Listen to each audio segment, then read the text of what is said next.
오늘 말씀은 우리가 잘 알고 있는 말씀입니다. 그리고 각종 수양에서도 자주 공부하는 말씀입니다. 이것은 그만큼 이제 중요한 말씀이다 하는 뜻이 되겠습니다. 우리 기도하고 시작하겠습니다. 하나님 아버지 감사합니다. 참 오늘도 이렇게 귀한 말씀을 예배해 주심을 감사합니다. 성령께서 말씀을 깨닫게 해주시고 우리 마음속에 영의 양식으로 깊이 영접하게 주시옵소서. 이 말씀의 비밀을 깨달아 알 수 있도록 축복해 주시옵소서. 감사합니다. 예수님 이름으로 기도합니다. 아멘. 오늘 이 본문 말씀은 우리 인간이 어떤 존재인가 이것을 가르쳐 줍니다.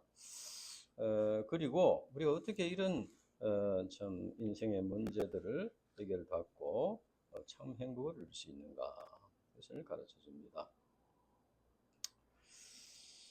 어떤 사람이 예수님에게 와서 도움을 구했습니다.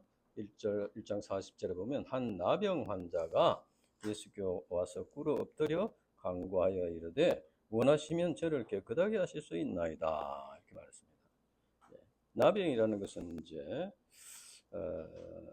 접촉성 전염병인데 그런데 이제 연골에 주로 물렁뼈 이제 이렇게 코나 이런 데 손가락 마디나 이 연골이 이제 파하게 되고 그러니까 이제 코가 이제 이렇게 내려앉아 버리고 또 귀가 이제 오그라들고 이제 물렁뼈가 됐더니 얼굴이 굉장히 찌그러지고 흉하게 이렇게 손가락 발가락이 떨어지고 이렇게 되는데 나중에는 신경 조직이 파괴되기 때문에 손가락 발가락이 떨어져도 통증을 느끼지 못하는 그런 병입니다. 그 나병 환자는 이제 접촉성 병이기 때문에 동네에 이제 살지 못하고 격리돼서 저 동네 바깥에 격리돼서 살아야 되고 또 이렇게 길을 가다가 저 멀리서 사람이 오면은 자기가 먼저 부정한 병이다 이렇게 소리를 질러서 사람들로 하여금 가까이 오지 못하게 이렇게 해야 했습니다. 그런데 이런 나병 환자가 예수님에게 와서 꿇어 엎드려 원하시면 저를 깨끗하게 하실 수 있나이다 이렇게 간청했습니다. 원래 나병 환자는 사람들 가까이 오면 안 되는데 아마 이 당시에 그는 아마 죽을 각오를 하고 예수님께 나온 것 같습니다. 뭐 돌에 맞아 죽거나 뭐 병으로 죽거나 마찬가지다 이렇게 생각하고 예수님에게 와서 간구했던 것 같습니다. 근데 여기서 원하시면이라는 것은 예수님의 그 긍휼을 구하는 그런 자세입니다. 예수님께서 원하시면 깨끗할 수 있다. 깨끗하게 하실 수 있나이다. 그래서 예수님께서 치료를 할 수 있습니다. 이런 믿음을 고백한 것입니다. 그럼 예수님께서 이 나병 환자를 어떻게 도와주셨나? 나병 환자는 이제 그 전염성이 있는 병이기 때문에 그리고 율법에도 부정한 병으로 되기 때문에 그 사람에게 손을 대면 안 되는 특히 유대인들은 이제 율법을 존중하니까 안 되는 그런 상태였는데 예수님께서 그에게 손을 대셨다고 했습니다. 이것은 그의 고통에 동참하시고 그를 향한 사랑을 보여주신 것입니다. 그리고 내가 원하노니 깨끗함을 받아라. 그래서 이렇게 말씀하심으로써 그의 몸과 마음을 치료해 주셨습니다. 예수님은 나병 환자에게 고침받은 것을 아무에게도 말하지 말라 이렇게 했습니다. 왜 그러냐면은 이제 아직 이 초기이기 때문에 예수님이 복음 사역을 감당한 초기이기 때문에 아직 할 일이 좀 많이 있는데 이제 병자를 고치는 것이 소문이 나면은 이제 너무 병자들이 많이 몰려오고 이래서 복음 진리를 가르쳐야 되는데 이제 그렇게 하는 것이 방해가 될 수 있기 때문에 아마 하지 말라 그렇게 했고 또 한 가지는 이제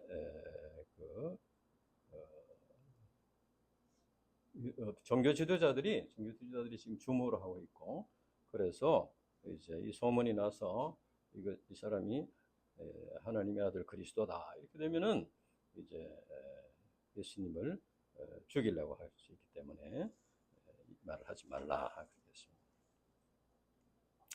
그런데 이 사람은 그리고 이제 이 사람에게 제사장에 가서 이제 이 사람 이제 병이 나았다. 건강 진단을 받고 그 당시에는 어떤 이런 불치의 병이 걸렸을 때 이제 일상생활을 하려면은 제사장에게 이제 검사를 받고 이 사람 나았다. 이렇게 확인을 받고 정상 생활을 할 수 있었다. 그래서 그것을 가르쳐 주었어요. 그냥 가지 말고 제사장에 가서 하더라. 그러나 이 사람이 예수님이 자기를 고쳐줬다는 것은 널리 전파했습니다. 그래서 예수님은 이제 그것으로 인해서 동네에 들어가지 못하고 이렇게 더 이상 그 동네는 복음을 전하지 못하게 됐습니다. 그러나 이 사람이 뭐 일부러 예수님을 뭐 해방하려고 그랬다기보다는 너무 감사하니까 또 사람들이 잘 물었겠죠. 너 어떻게 우리 치료받게 됐냐? 이렇게 하다 보니까 예수님이 고쳐줬다. 이렇게 이제 말했겠죠. 저기는 이제 예수님에게 예수님 참 좋으신 분이다. 그래서 말하려고 이제 했었겠지만은 결국은 이제 예수님에게 오히려 방해가 되는 그런 결과가 되고 말았습니다. 이 나병은 죄의 성질과 비슷한 점이 있다. 그래서 나병이 전염병인데 죄도 이제 전염이 되는 것이죠. 인류의 조상 아담으로부터 시작해서 쭉 죄가 내려오게 되었습니다. 또 이제 나병이 처음에는 약간 고통이 있는데 신경이 이제 마비되기 때문에 감각이 없어진다 했습니다. 그래서 죄도 처음에는 조금 이제 낯이 뜨겁고 마음에 좀 두근거리고 좀 이렇게 부끄럽고 하지만은 또 점점 죄를 반복하게 짓게 되면은 죄에 대해서 감각이 둔해진다는 것이죠. 또 나병이 걸리면 이제 얼굴이 형치가게 되고 또 이렇게 되듯이 죄도 사람의 인격을 파괴하고 하나님의 형상을 잃어버리게 한다. 또 나병이 불치의 병처럼 죄도 인간 스스로 벗어날 수 없는 그런 불치의 병이다. 그 당시 예수님께서 나병 환자를 고쳐주셨듯이 십자가에서 죽으신 예수님의 보혈의 능력만이 인간의 죄를 사해 주시고 죄의 병, 영혼의 병을 치료해 주시고 구원해 주실 수 있다. 예수님은 우리 인간의 죄를 짊어지고 십자가에 죽으심으로써 죄값을 지불하시고 죄사함을 주시고 구원하시기 위해서 이 땅에 오셨다. 예수님이 오신 목적이 그것이라는 거죠. 예, 그래서 누구든지 예수님을 마음에 깊이 영접하고 그렇게 하면은 이제 죄사함을 받고 영혼의 병을 치료받고 새 사람이 될 수 있다. 이제 2장 1절에서 보면은 예수님께서 가버나움에 들어가셨는데 거기서 이제 그 예수님께서 전도를 하셨는데 가까운 마을들로 다니면서 전도하신 후에 1장에 보면 이제 가까운 마을들로 가자 이렇게 전도하신 후에 다시 가버나움으로 돌아오셨다. 그때 예수님의 소문을 듣고 많은 사람들이 몰려와서 문 앞에까지 있을 자리가 없을 정도였습니다. 그래서 예수님께서 그들에게 도를 말씀하셨다. 이 도라는 것은 이제 영어에 보면 the word라고 해서 말씀, 하나님의 말씀, 구원의 진리를 전하셨다. 중풍병은 뇌 혈관이 이제 터지거나 막히거나 해서 신경이 마비되는 그런 병입니다. 그래서 신경이 마비되니까 팔다리를 못 움직이니까 이제 사람을 의지해서 살아갈 수밖에 없다. 그래서 사람들이 이 중풍 병자를 네 사람에게 이제 들것에다가 이렇게 메고 예수님에게 왔습니다. 그러나 집 앞에 오니까 너무 많은 사람들이 거기에 모여서 예수님 말씀을 듣고 있었기 때문에 뭐 그냥 이렇게 자기 혼자는 좀 사람들을 비집고 들어갈 수도 있겠고 그런데 이거 들것을 들고 이렇게 들어가기는 참 어려운 일이었습니다. 그래서 그렇지만 이 사람들은 이제 포기하지 않고 어떻게 하면은 예수님에게까지 가까이 갈 수 있겠나 볼거리지게 생각을 해서 결국은 지붕에 올라가서 남의 집이지만은 지붕을 뚫고 거기에다가 중에 들것을 달아낼 정도로 구멍을 냈으니 큰 구멍을 냈겠죠. 그래서 달아내렸다. 이것은 굉장히 어떤 점에서 참 몰상식한 그런 행위라고 볼 수 있습니다. 그러나 예수님은 그들의 행위를 보지 않고 그들의 믿음을 보시고 했습니다. 5절에 보면은 예수께서 그들의 믿음을 보시고 했습니다. 그럼 예수님께서 보신 그들의 믿음은 구체적으로 어떤 믿음인가? 첫째는 이제 이 중풍 병자의 입장에서 보면은 자기의 자의식을 극복하고 예수님께 나오는 그런 믿음이라고 할 수 있습니다. 중풍 병자가 이제 오랫동안 앓았기 때문에 전체적으로 참 이제 그 형태가 참 부끄러운 다른 사람들에게 이렇게 나타내 보이기 부끄러운 그런 모습이었을 것입니다. 그래서 친구들이 도와주려고 해도 중병병자가 굉장히 자존심이 강하고 막 그랬다면은 안 가려고 했을 수도 있습니다. 그러나 그는 친구들의 구원유를 받았을 때 예수님께 가면 나을 수 있다 하는 그런 믿음과 소원이 아마 생긴 것 같습니다. 또 다른 사람들이 나음을 받았다 이런 소문을 또 듣기도 했을 것입니다. 그래서 자기의 그런 이제 그 자의식을 극복하고 예수께 나왔습니다. 이와 같이 우리 인간이 고침을 받으려면 예수님께 나오려면은 자기 자신의 그 병든 모습을 나타내야 합니다. 예수님을 마음으로 믿더라도 방 안에 숨어 있어서는 고침받을 수가 없을 것입니다. 예수님은 한편 손 마른 사람에게 회당에서 많은 사람들이 보이는 앞에서 한가운데 일어서라. 그리고 네 마른 손을 내밀어라. 이렇게 해서 고쳐주셨습니다. 또 요한복음 보면 사마리아 여인에게도 네 남편을 불러오라 이렇게 명하셨습니다. 이들이 예수님 앞에 자기의 부끄러운 모습을 내놓았을 때 고침받고 새 삶을 살게 되었다. 이와 같이 우리가 믿음으로 자기의 문제를 예수님 앞에 내놓을 때 고침받고 변화된 삶을 살 수가 있다 하는 것입니다. 그 다음 두 번째는 이제 친구들의 포기하지 않고 끝까지 도전하는 친구들의 믿음입니다. 그 당시 친구들이 그 집 앞까지 왔다가 많은 사람들 때문에 안으로 들어갈 수가 없는 형편이었는데 그래서 할 수 없다. 여기까지 왔는데 들어갈 수 없으니 집으로 가자. 이렇게 해도 다른 사람은 없을 것입니다. 지붕에 구멍을 뚫어서까지 그래도 뭐 하라고 이렇게 말하는 사람은 아마 없을 것입니다. 그만하면 친구로서 최선을 다했다. 그렇게 생각할 수 있습니다. 그러나 그들은 중풍병자의 그 고통을 자기의 문제와 같이 여기고 절박한 심정으로 돕고자 했습니다. 그들이 이렇게 할 수 있었던 것은 예수님만이 이 병을 고칠 수 있다 하는 그런 절박한 그런 믿음과 중풍병자를 어떻게 하든지 참 고침받도록 도와주고자 하는 그런 사랑이 있었기 때문이다. 이렇게 볼 수 있습니다. 이와 같이 사랑과 믿음이 친구들로 하여금 지붕을 뚫는 그런 창조적인 지혜로 중풍병자를 예수님에게로 데리고 갈 수 있었습니다. 오늘날도 예수님께 나아가는 데는 여러 가지 장애물을 만날 수 있습니다. 처음 성경 공부하는 형제자매들은 UBF라는 단체가 정말 좀 괜찮은 모임인가 그런 의구심이 또 장애물이 될 수 있습니다. 또 생존 경쟁이 치열한 이 세상에서 취직 준비도 하고 공부하는데도 뭐 시간이 모자라는데 성경 공부할 시간이 있겠나 이런 현실적인 또 장애물이 또 있을 수 있습니다. 또 이제 기존의 신자들의 그 인본적인 이런 삶 때문에 기독교가 이제 비난을 받고 이렇게 하는 경우가 있습니다. 그래서 그것이 오히려 전도를 하는데 또 방해가 될 수가 있습니다. 그러나 우리가 예수님을 향한 절대적인 믿음, 예수님을 향한 믿음, 또 양들에 대한 사랑이 있을 때 창조적인 지혜를 얻을 수 있고 또 우리가 간절히 기도함으로써 성령의 도우심을 받을 때 그 장애물을 극복하고 길을 찾을 수가 있다 하는 것입니다. 그러면 예수님께서 그들의 믿음을 보시고 어떻게 하셨나? 5절 후반절에 보면은 작은 자야 네 죄사함을 받았느니라 했습니다. 작은 자, 영어에 보면 son, 아들아. 이것은 이제 그를 향한 그 사랑을 표현한 것입니다. 아들아.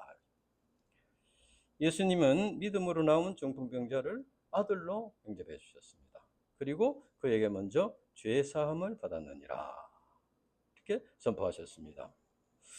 사실 이 중풍병자는 병을 고침받기 위해서 나왔는데 왜 죄 사함을 선포하셨나? 이것은 그에게 먼저 죄인인 것을 깨우쳐 주심으로써 중풍병이라는 육신의 병보다도 내면의 그 죄 문제가 더 큰 문제다. 이것을 가르쳐 주는 것이라고 할 수 있습니다.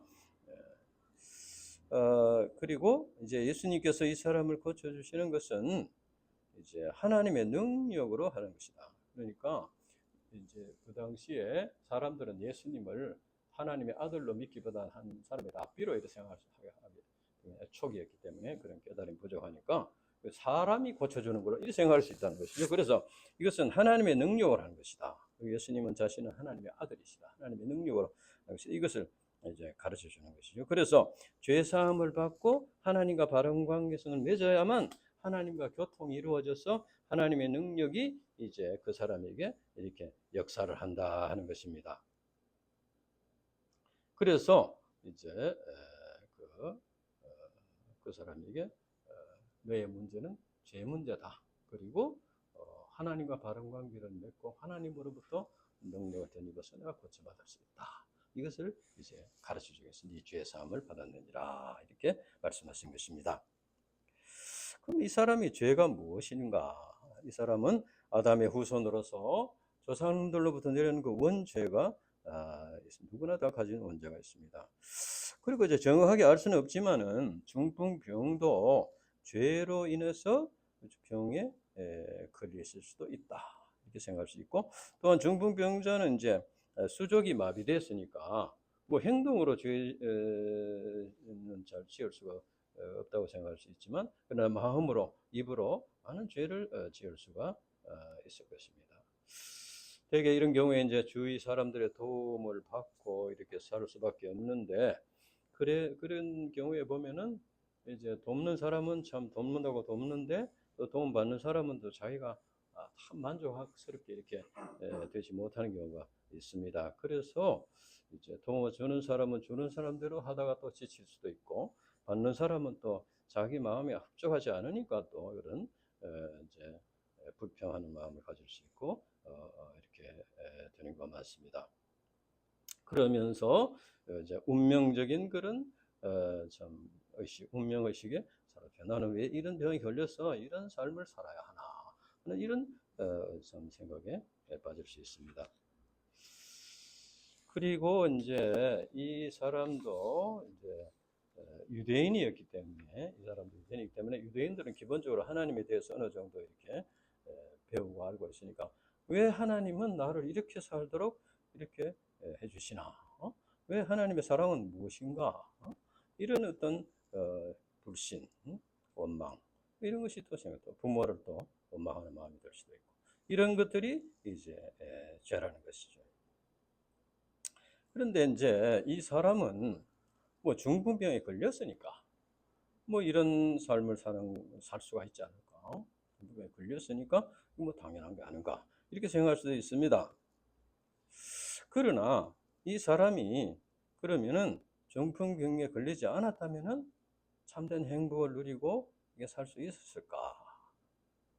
이 세상에 우리가 사람들을 볼 때, 우리가 이제 주위 사람들을 우리가 볼 때 건강한 몸을 가지고도 참된 행복을 누리지 못하는 경우를 볼 수 있습니다.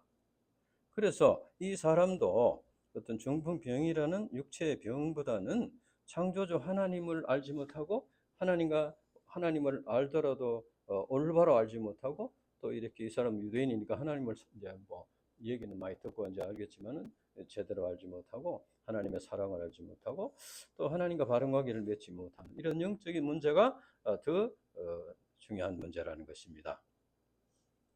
하나님을 올바로 이제 관계성을 맺지 못하니까 인간이 살아가는 목적이나 또 이렇게 좀 삶의 의미를 제대로 알지 못하고, 무엇보다도 하나님으로부터 영의 양식을 공급받지 못한다는 것입니다.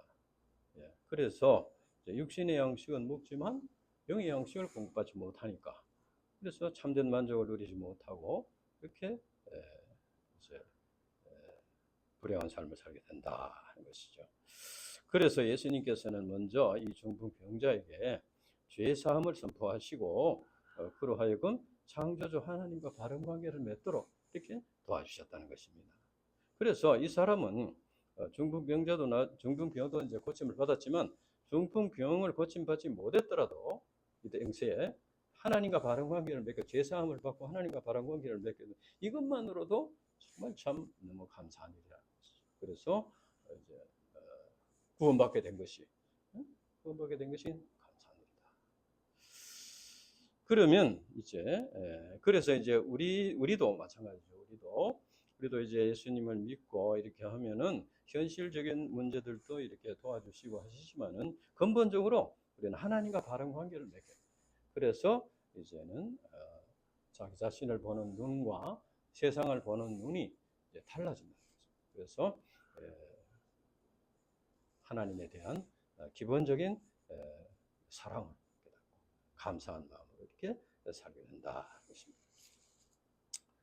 그러면 예수님께서 죄를 사해주는 권세가 있다. 이제 이것을 어떻게 보여주시나? 6절부터 보면은 그 당시 서기관들은 하나님만이 죄 사할 수가 있는데 예수님이 죄 사함을 받았느니라 이렇게 하니까 이것은 하나님을 모독하는 것이다. 왜냐하면 이 사람들은 예수님을 하나님의 아들로 믿지 않았고 이제 그냥 인간도 앞뒤로만 생각했기 때문에 사람이 감히 죄를 사할 수 있나 이렇게 생각했습니다.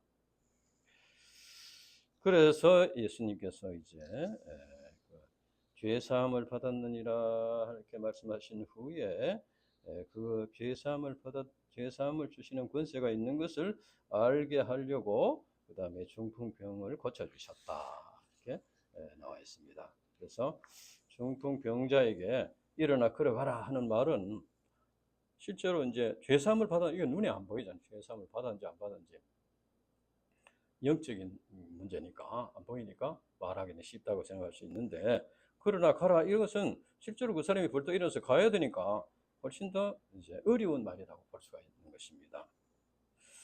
그래서 서기관의 입장에서 볼 때는 일어나 걸어가라 하는 말이 굉장히 어려운 말이죠. 그때 예수님께서 중풍병자에게 일어난 이 상을 가지고 걸어가라 하니까 이 사람이 벌떡 일어나서 걸어갔다는 것이죠. 그래서 이것을 통해서 예수님께서 예수님에게 죄를 사해주는 권세가 있다 하는 것을 병자가 일어나 걸어가는 권세가 있으니까 죄 사함을 받았느니라는 권세도 있다 하는 것을 보여주셨습니다.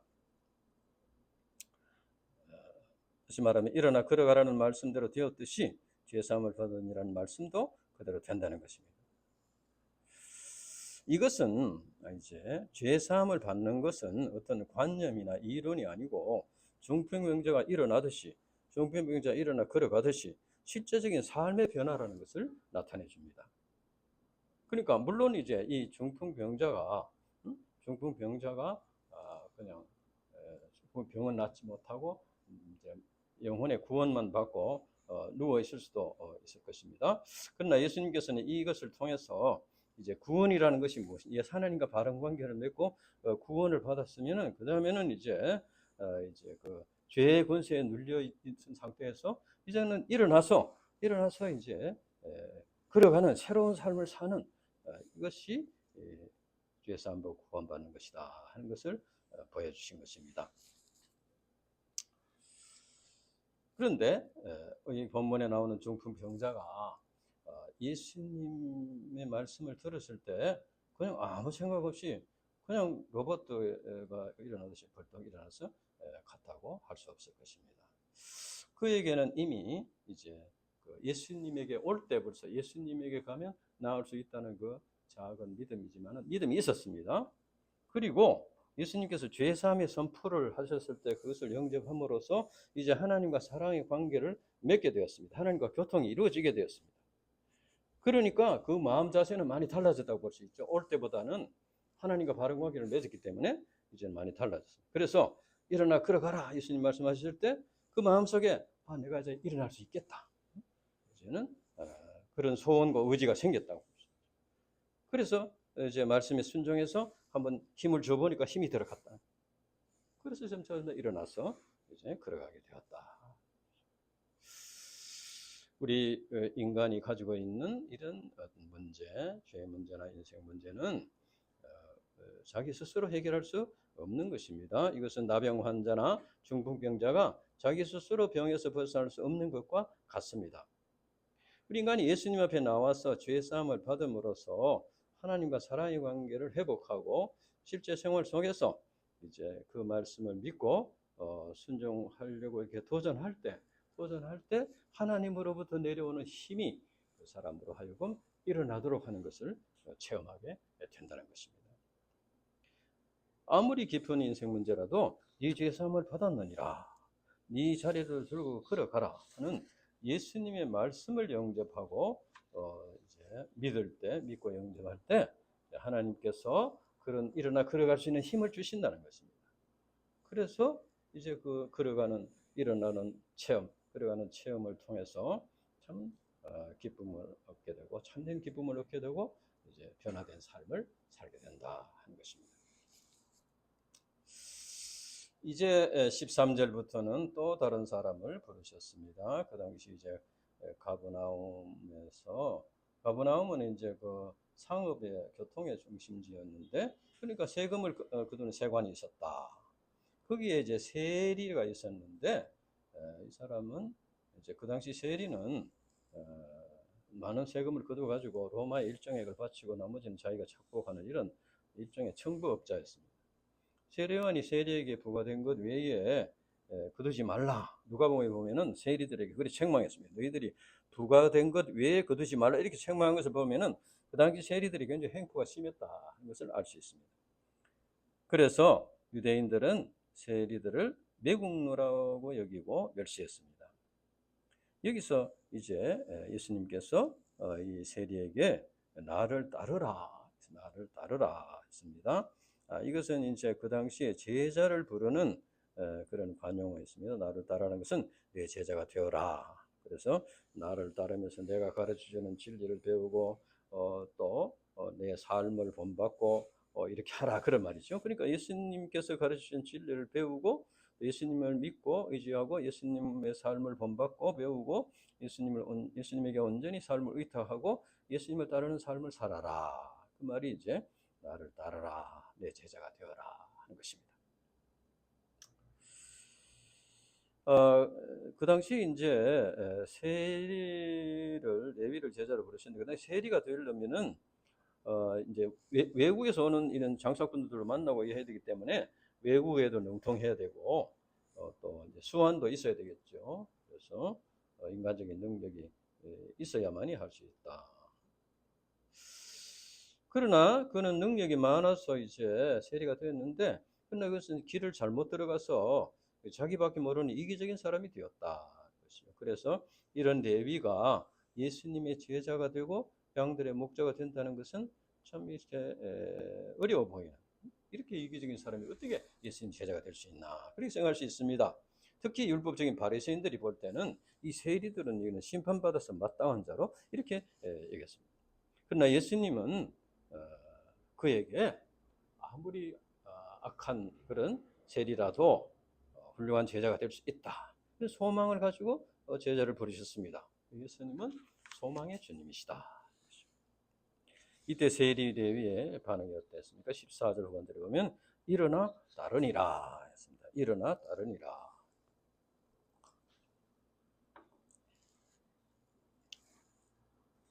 예수님의 말씀하시자마자 일어나 따랐다. 그러나 우리가 여기 생각해 볼 때 세리 레위가 예수님이 한마디 부르는 말 그렇다고 해서 어떻게 곧바로 예수님을 따르게 됐을까? 우리가 양들에게 복음을 전하려고 해보면 참 어려운데 어떻게 이 사람은 그냥 예수님 말씀 한마디에 그냥 곧바로 그냥 다 버리고 따랐을까? 그것은 그의 내면에 어떤 동기가 있었기 때문에 그렇죠? 예수님의 말씀도 말씀이지만 그의 내면에 동기가 있었다는 것입니다. 그는 세리가 되어서 부자가 되었지만은 동족들로부터 늘 손가락질을 받고 참 이렇게 살면서 아마 이제 마음에 후회하는 마음도 생기고 또 그렇지만 좀 너무 늦었다는 생각도 들 수 있고 참 이렇게 사는 것이 그때 좀 판단을 잘못했다 이렇게 생각할 수도 있고, 그래서 또 이제 그러면 산다는 것이 무엇이냐, 이런 어떤 인생 문제도 이렇게 생길 수 있었습니다. 그리고 이 사람은 이제 세리이기 때문에 여러 지방을 왕래하는 사람들을 상대하기 때문에 예수님에 대한 소문도 아마 들었을 것입니다. 예수라는 분이 나타나서 여러 가지 참 진리를 가르치고 하는데 많은 사람들이 와서 듣고 이제 또 병도 고침을 받고 뭐 여러 가지 이렇게 이런 소문을 들었을 것입니다. 그래서 이 자기도 이제 이 세리라는 이 길을 잘못 들어와 가지고 이렇게 참 사람들로부터 멸시당하고 이렇게 살고 있는데 자기도 한번 예수님을 알고 싶다, 만나고 싶다, 그런 생각이 있었겠지만은 아무도 예수님에게 인도해 준 사람이 없었습니다. 누가 세리를 데리고 예수님에게 뭐 가자고 할 사람이 있겠습니까? 그래서 누가 보면 삭개오는 자기 스스로 뽕나무에 올라가지고 예수님을 보자 이렇게 했습니다. 그런데 이런 상태에 있었는데 예수님께서 이렇게 보시고 나를 따르라 직접 이렇게 하시니까 굉장히 참 감동을 받은 것 같습니다. 마음에 예수님의 사랑을 느끼고 그래서 이제 그를 품어주시고 제자로 부르신 그 사랑을 깊이 느끼고 결단을 한 것 같습니다. 이제 이 세리 레위가 이렇게 예수님의 제자가 되기로 이제 결단한 것은 예수님을 따라가면 자기 인생 문제에 해답을 얻을 수 있겠다. 그래서 참된 그 삶의 의미와 그 목적을 알 수 있겠다. 참된 행복을 얻을 수 있는 길을 알 수 있겠다. 이렇게 생각해서 예수님을 따르기로 결단했습니다. 이처럼 세리 레위는 자기의 마음 속에 어떤 인생 문제를 해결받고자 하는 동기가 있었고 또 자기와 같은 죄인을 아무도 참 제자가 되리라고 이렇게 소망을 두지 못하는 이런 자기와 같은 죄인을 부르시는 예수님의 사랑에 감동을 받고 그것이 합쳐져 가지고 이제 제자의 삶을 결단하게 되었다 하는 것입니다. 근데 문제는 이제 그가 결단력이 있었다는 겁니다. 자기가 이제 결단력이 좀 부족하고 이랬으면은 나 같은 사람이 어떻게 예수님을 따르는 뭐 예수님이 불러주시는 것은 감사하긴 한데 나 같은 사람이 어떻게 제자가 될 수 있겠나 이렇게 생각해서 결단을 못했다면은 이제 못 되는 것이죠. 그래서 우리가 예수님을 만나고 예수님을 따르고 예수님의 제자가 되는 데는 결단력이 필요하다는 겁니다. 결단. 단순하게 결단은. 그래서 이 세리 레위는 예수님의 부르심에 결단함으로써 성마태가 되어서 마태복음을 기록하는 그런 참 사도가 되었다.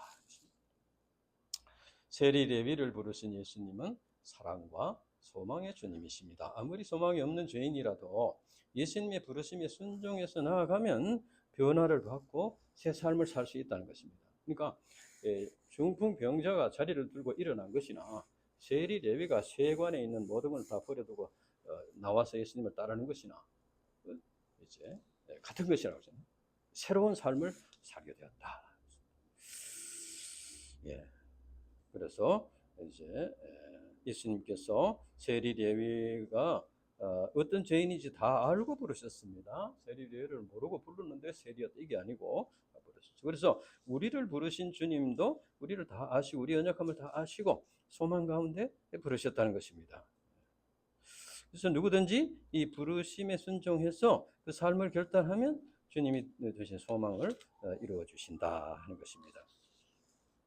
그래서 이제 세리 레위가 예수님 부르신 것 같고 15절에 보면은 이제 예수님을 집으로 초청했습니다. 그리고 세리와 죄인들을 다 초청했습니다. 왜냐하면 다른 사람들은 초청해도 막 오지를 않을 것입니다. 바리새인 이런 사람들 잘 오지 않겠죠. 그래서 이제 초청해서 세리와 죄인들을 다 초청해서 예수님과 제자들과 함께 이렇게 식사 교제를 하면서 이렇게 교제를 나누었습니다.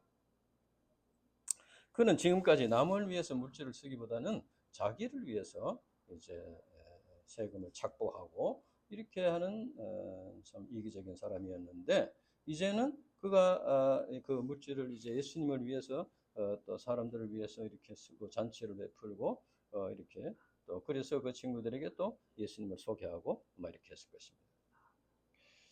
그래서 잔치에 참석한 세리와 죄인들이 레위의 변화된 모습을 통해서 아마 큰 감동을 받았을 것입니다. 그래서 그들도 예수님을 영접하게 되었을 것입니다.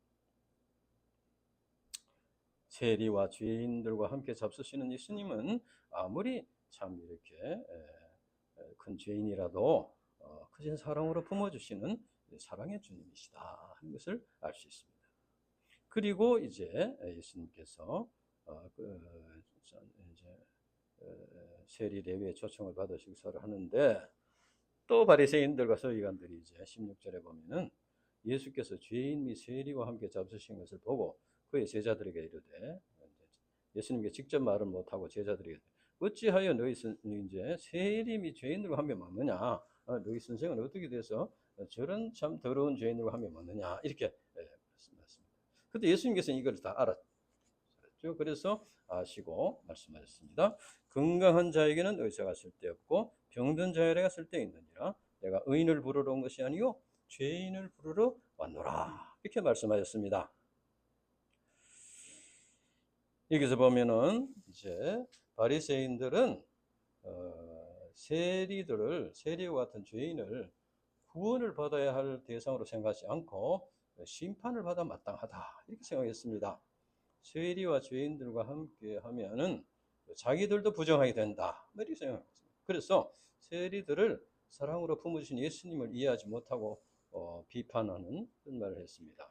그러나 예수님은 세리와 죄인들을 이제 구원의 대상으로, 병든 자로 보시고 구원의 대상으로 보셨습니다. 그래서 의사가 병든 자를 위해 존재하는 것처럼 예수님도 병든 영혼을 살리기 위해서 오셨다. 그래서 예수님은 이제 죄인들을 구원하기 위해서 오셨다는 것입니다. 그래서 자기가 죄인임을 깨닫는 자에게 구원의 주님이 되신다는 것입니다.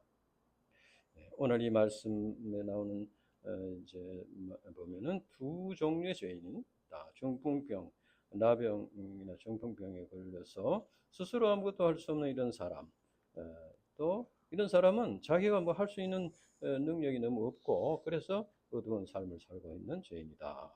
반면에 세리는 재물을 얻기 위해서 동족도 배반하고 율법도 어기고 이렇게 자기의 능력을 최대한 활용해서 자기만을 위해서 사는 그런 죄인이었다는 거죠. 한 사람은 할 수 있는 능력이 너무 부족해서 죄인이 된 사람이고, 한 사람은 능력이 많아서 그것을 자기만을 위해서 사는 그런 죄인이었다.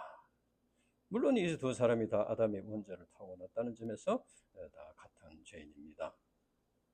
이 사람들은 다 이런 죄인에 속한다고 할 수 있습니다. 이제 중풍병자나 세리는 각각 인생 문제는 다르긴 하지만은 예수님에게 나아가기 힘든 점에서는 같다고 할 수 있습니다. 중풍병자도 예수님이 나아가기 힘든, 자기 스스로 갈 수 없는 사람이고, 세리도 또 자의식 때문에 예수님에게 나아가기 힘든. 그러나 이제 그래서 이런 사람들이 이제 그 친구들의 도움과 목자의 인도가 필요한 자들이었다. 그러나 이제 세상 모든 사람들은 중풍병자나 세리와 같이 겉으로 표현하지는 않지만 마음속에 그 인생 문제를 해결받고자 하는 마음의 동기는 다 가지고 있다. 그래서 삶의 목적과 의미를 찾고자 하고 참된 행복을 얻고자 하는 그 길을, 얻을 수 있는 길을 찾고자 하는 소원이 있다는 것입니다. 그럼 그 길이 어디냐? 그 길이, 그것은 바로 하나님의 아들 예수 그리스도만이 죄의 문제, 인생 문제를 해결해 주는 참 구원의 길이 되신다. 그래서 이제 우리가 예수님은 우리가 예수님을 믿음으로써 자신의 문제, 인생 문제를 치유할 뿐 아니라 또 아직도 이 문제를 해결받지 못한 자들에게 예수님을 전가하는, 예수님을 전가함으로써 이제 그 길을 찾도록. 요즘 우리 엄복경 교수님도 자기가 이제 세상에서 출세하려고 이제 살아봤지만은 참 그것이 참된 길이 아니라는 것을 느끼고 열심히 성경 공부를 하고 있다는 것을 볼 수 있습니다. 사람의 마음 속에는 다 자기가 길을 걸어가 봤지만은 그것이 옳은 길이 아니다, 이런 느낌이 다 있는 것이죠. 그래서 그것을 우리가 알고 우리 자신이 예수님을 깊이 소유할 뿐 아니라 또 예수님의 그 구원의 길을 전파하는 그런 삶을 살아야 되겠다. 기도하고 마치겠습니다. 하나님 아버지 감사합니다. 오늘도 이렇게 귀한 말씀, 죄인을 부르러 오신 예수님, 죄인을 부르러 왔노라. 예수님을 만나게 해주심을 감사합니다. 우리가 죄인이기 때문에 예수님을 만나야 하고 또 만날 수 있고 예수님의 사랑을 받을 수가 있음을 가르쳐주셔서 감사합니다. 우리가 예수님을 깊이 영접하고 또 예수님을 전파함으로써 이 땅에 이제 이 구원의 역사, 또 새롭게 일어나는 역사, 또 변화받는 역사, 참 새로운 참 이런 기쁨과 소망을 얻는 역사가 일어날 수 있도록 축복해 주시옵소서. 감사합니다. 예수님 이름으로 기도합니다. 아멘.